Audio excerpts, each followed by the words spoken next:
संयुक्त राष्ट्र मानवाधिकार परिषद के 95वें सत्र में पाकिस्तान ने हमेशा की तरह कश्मीर का राप अलापा, लेकिन एक भारतीय महिला अधिकारी ने पाकिस्तान को धो डाला।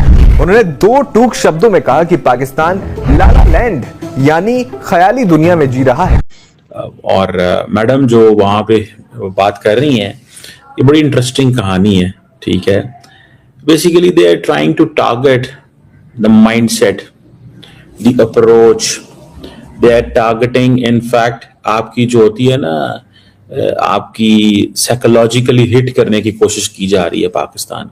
सिंह ने पाकिस्तान की आर्थिक बदहाली पर सीधा प्रहार करते हुए कहा कि शायद पाकिस्तान को यह यकीन करना मुश्किल लग रहा होगा कि अकेले जम्मू कश्मीर का विकास बजट उस पूरे बेल आउट पैकेज से दोगुने से ज्यादा है जिसके लिए पाकिस्तान IMF के सामने झोली फैलाकर खड़ा है। पाकिस्तान की इनकम इतनी है जितना कि जम्मू कश्मीर में डेवलपमेंट का बजट है, बल्कि उन्होंने कहा बेल आउट पैकेज, यानी हर वक्त हम IMF और वर्ल्ड बैंक के दर पे रहते हैं।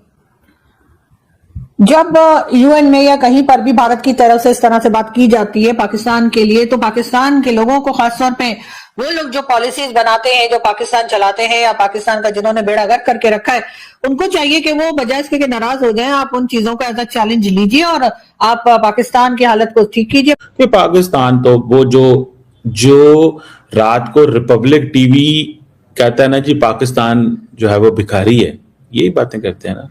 ये ऐसा भिखारी है जो इतना को कुछ कर देता है कि जब वो जहाज गिराने पे आता है तो 48 घंटे इंडिया की एयरफोर्स उड़ नहीं सकती। ये ऐसा भिखारी है। अगर एरिया वाइज भी बात करें और बाकी चीजों में भी देखें तो एक बहुत छोटी कंट्री है और उसके साथ जो है वो कंपेयर करना मेरे ख्याल है कुछ ठीक नहीं है। मगर ये जरूर है कि इस तरह की बातें जब भारत से की जाती है, इस तरह की जब स्टेटमेंट्स भारत से आती हैं, तो हमारे वो लोग जो पॉलिसीज बनाते हैं, जिनके हाथ में पैसा रहता है या जो डिसाइड करते हैं कि मुल्क में क्या होना है क्या नहीं होना है, उन्हें थोड़ी बहुत शर्म जरूर आनी चाहिए। क्योंकि जाहिर उन्होंने ये नहीं कहा अनुपमा जी ने कि जी पाकिस्तान के पास बजट इतना है या पाकिस्तान की इनकम इतनी है जितना कि जम्मू कश्मीर में डेवलपमेंट का बजट है, बल्कि उन्होंने कहा बेल आउट पैकेज, यानी हर वक्त हम IMF और वर्ल्ड बैंक के दर पे रहते हैं।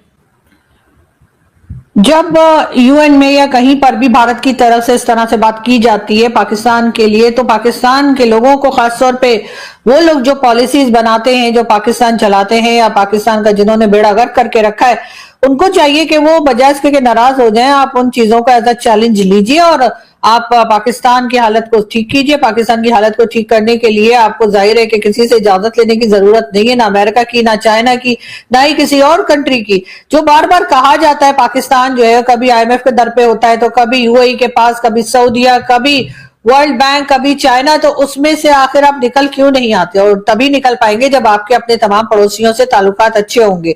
बिल्कुल UN में भारत की तरफ से जो बात की गई वो 100% सही है कि जाहिर है कि उनका जो बजट कश्मीर के लिए है, पाकिस्तान बेल आउट पैकेजेस उस तरह के लेता है या पाकिस्तान के पास उतना पैसा नहीं है। जैसे मैंने आपसे कहा कि अनुपमा जी के साथ कई बार मेरी मुलाकात हुई है इंडियन एम्बेसी के इवेंट्स में, और ये मैं एक आध फोटो भी दिखा देती हूँ हम लोगों के साथ में। और लेकिन कुछ लोगों ने, यानी मुझे नहीं पता इंटरनेट पे कौन लोग हैं जो AI से फोटोज बना रहे हैं, और उन्होंने मुझे भी साड़ी पहना दी है। लेकिन खैर साड़ी मैं पहनती हूँ, लेकिन इस फंक्शन में मैंने साड़ी नहीं पहन रखी थी, इसलिए मैं असल फोटो भी जो है वो भी दिखाना चाहूंगी। बहरहाल भारत की तरफ से ये बात की गई और यकीनन ये पाकिस्तान के लिए एक बहुत बड़ा चैलेंज है कि अब आप बजाय इसके के जलने कुड़ने के बजाय अपने हालात को बेहतर कीजिए। वरना जैसा कि शहबाज शरीफ साहब का कहना है कि जी मुल्क से कर्जे खत्म, जैसे जादू तरीके से कर्जे खत्म नहीं होंगे, मुल्क में बराह रास्त सरमायाकारी लाने की जरूरत है। जी हाँ, प्राइम मिनिस्टर शहबाज शरीफ साहब का कहना यह है कि जादू मंत्र से कर्जे खत्म नहीं होंगे, मुल्क में बराह रास्त यानी डायरेक्ट जो है वो इन्वेस्टमेंट लानी पड़ेगी।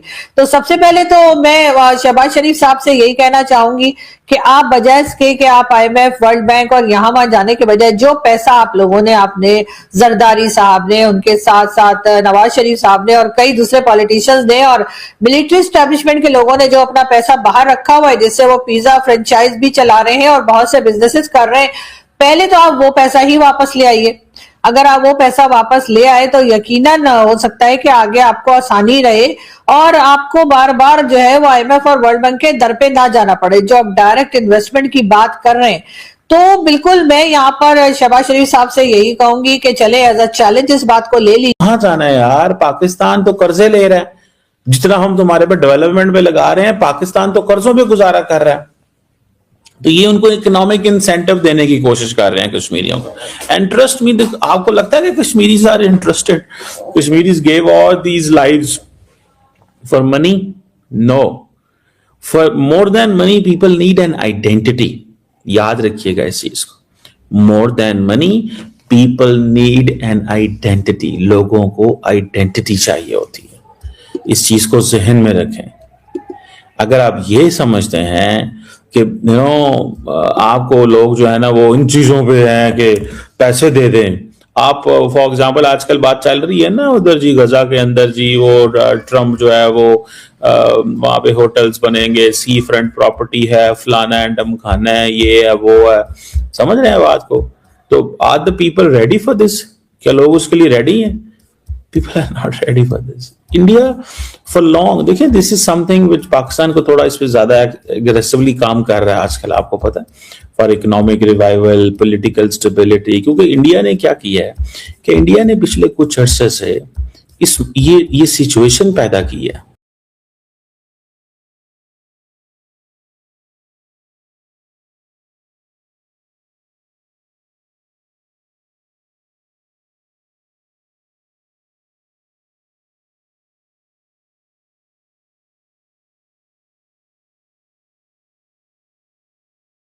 दोस्तों, अंतरराष्ट्रीय मंचों पर जब भी दक्षिण एशिया की राजनीति की चर्चा होती है तो अक्सर एक देश बार बार वही पुराने आरोप दोहराता नजर आता है।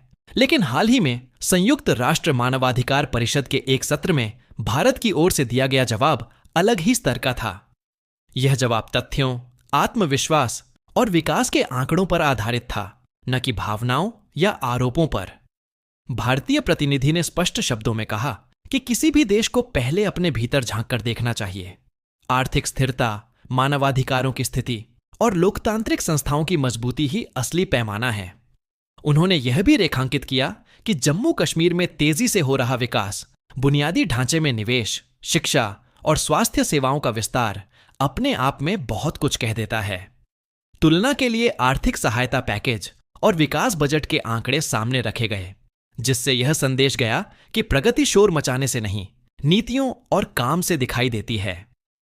सोशल मीडिया पर इस बयान की चर्चा इसलिए भी हुई क्योंकि इसमें किसी पर व्यक्तिगत टिप्पणी नहीं थी, बल्कि केवल प्रमाणित तथ्यों और नीतिगत दृष्टिकोण की बात थी।